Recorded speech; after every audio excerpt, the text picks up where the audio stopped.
It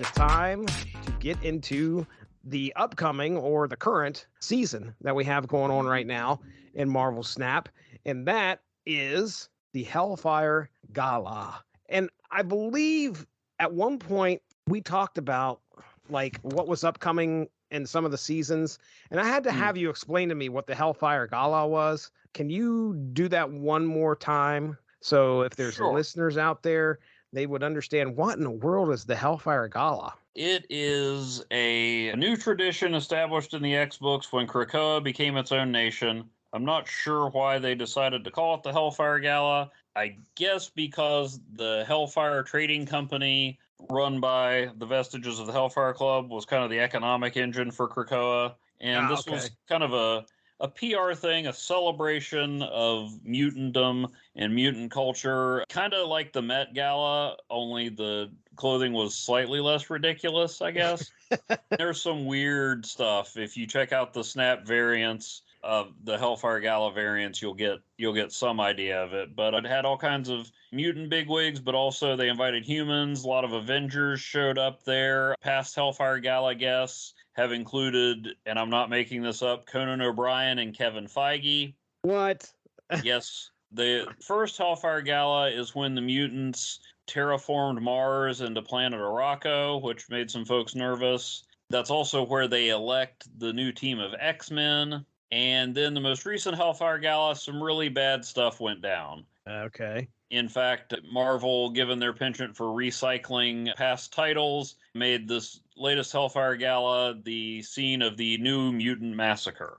Oh. So that started the Fall of X storyline that is supposedly going to bring the Krakoa era to a close. Interesting. Okay. The new season started on December 5th, 2023, about 8 days ago as we record. Let's get into our first set of cards, or the set of cards that are going to be released this season. Sebastian Shaw is the premier card, the card that comes with the season pass. Sebastian Shaw is a 3-cost, 4-power card. When this card permanently gains power, gain +2 on top of that. I have seen him a little bit already. He's definitely out there working with Forge and Nova. I've seen where somebody forged him, and then, of course, he gets another 2 on top of that, and then somebody blew up Nova, and he got more. It can be a monster if you can get the right cards along with Sebastian here. How about you? I've seen him a lot since he's a 3-cost card with Silver Surfer.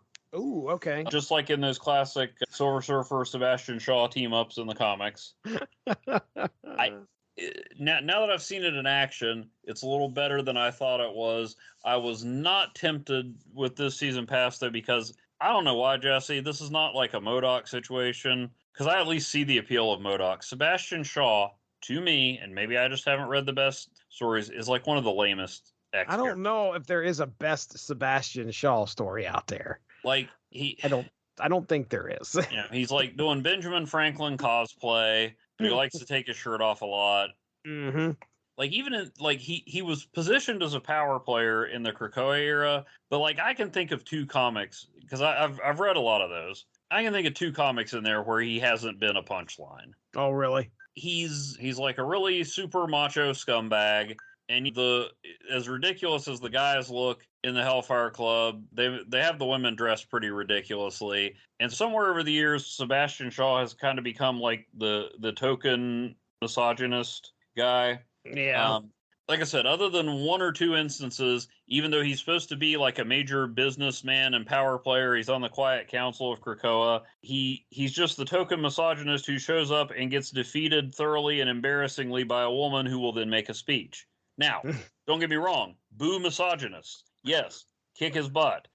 But, like, he's supposed to be a threat, and he's supposed to be powerful, and he just seems like this dude who doesn't realize he's actually pathetic. Oh, man.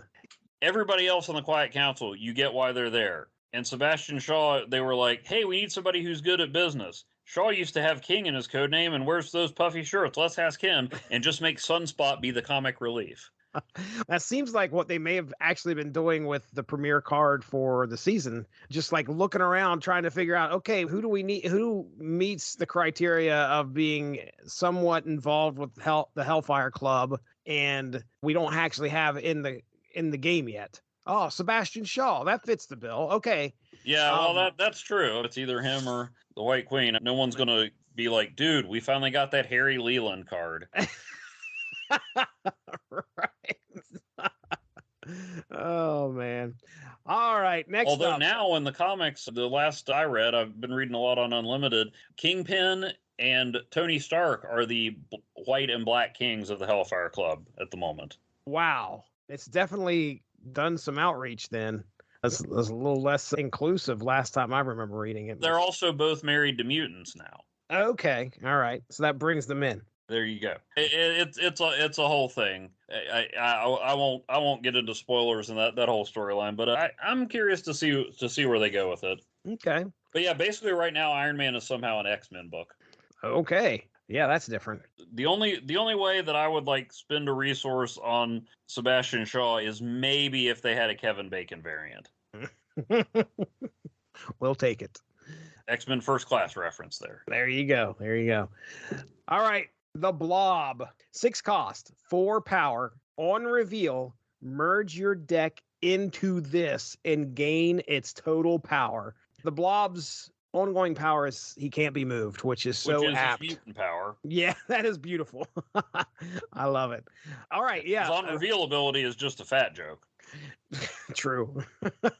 Yeah, I made my notes there a few days ago, and since then, Blob released yesterday.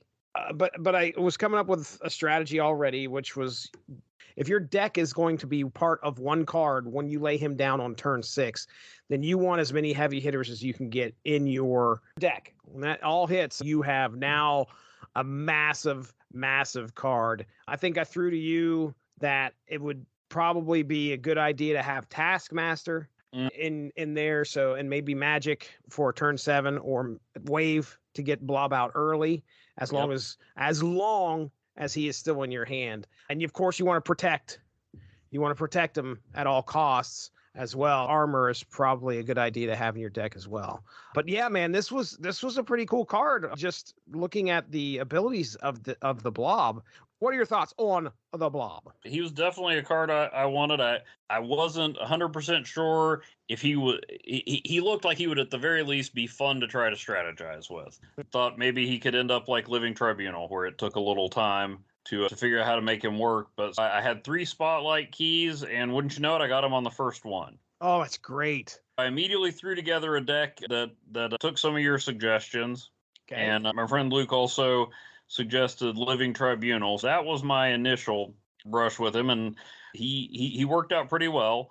But then I dumped Living Tribunal, tried to figure out how to get a little more in there, and I ended up just putting Blob and some of your suggestions like Wave and Armor and Taskmaster into a deck I already had, and found out that Blob can really work well in a Shulkanaut deck. Oh man, yeah. It'd be nice to have in there just in case you don't draw Infinite. Yeah. Because at that point you have Infinite. Yeah. And but you get Magic in there, and you get that turn 7. Maybe you can hit She-Hulk and Infinite on turn 7 if you draw them early or you don't get the Blobs. And if you get Blob, then you've got She-Hulk and Infinite, and the way I do it, Giganto sitting in that deck too. Wow. And the other one, I added one onto your chain if it all hits correctly. But if you play Armor, then Wave, then Blob, then Taskmaster. If you got a turn 6 or 7, how about throwing Absorbing Man out there? Oh, yes. I got that combo to work once. Wow. That'd be awesome. Oh man. So, and then I've got Quicksilver in there too, just to get him out at the front, and Sunspot, because it's always good to have Sunspot in a good Shulkanaut deck. So yeah. I've got 2 keys. I'm really scared to use them because I already have the other 2 cards, and I want to end up with variants of them, or I'm going to get something I'm not too excited about. I really want. Yeah, and the Living Tribunal variant looks cool enough, and the obscure comic character fan in me is kind of intrigued by the Ravana from one of her comic incarnations that looks nothing like the TV show one. Absolutely nothing like the TV one. So that's kind of neat. But yeah, once I got Blob, I just decided to sit back because there's some other cards in this season I'd like a crack at. Yeah, speaking of, going to the next one here, we got Havok. 2 cost, 0 power. Oh boy. But after each turn, you lose 1 maximum energy, and this gains +4 power. So there's a potential for this thing to grow, but your use of other cards is going to be pretty limited. Mm-hmm. The first thing I'm thinking of, okay, I got to figure out a way to balance that out. I put X23 in Electro. X23 is probably your best bet because you can get that +1 back every turn. Yeah. Electro isn't. But you get it every turn, but you can only play 1 card. I also put in there play him late just based off of exactly what you said, Shang-Chi. If you play him late, you've got extra energy to kind of do with that, with stuff like that. I don't think I'm taking anything from your notes here, but it just hit me when we were first talking. Low cost cards. Mm-hmm. Low cost cards. Any zeros you can get. Oh yeah. Use them. Mr. Negative. Ooh. Oh yeah. Ooh. Yeah. He's going in a negative deck for sure. And now I'm sitting here thinking, like, how would Mr. Negative would work great with the Blob if you've got the Blob in your hand, because all of your cards at that point, even if you can't get to them, again, they're flipped. If you've got some of those 0 cost out there. Yeah. Anyway. All right. So there you go. That's Havok for you. That was a long way to get into it. What are your thoughts on Havok? Psylocke would be another one you could put on there for at least some temporary relief. Mm-hmm. And if you get the White Hot Room, he might be interesting to try if the White Hot Room is a featured location again. Oh yeah. He also might be good on a lockdown team.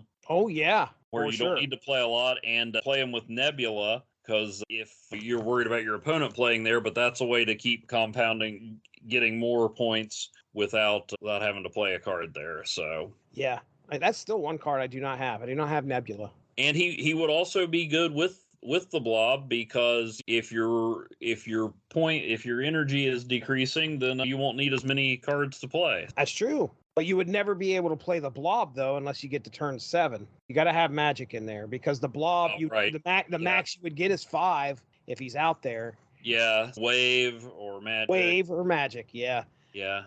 Might be a good addition to those high evolutionary decks with Cyclops knocking your opponent's points down. I don't know anybody that plays those.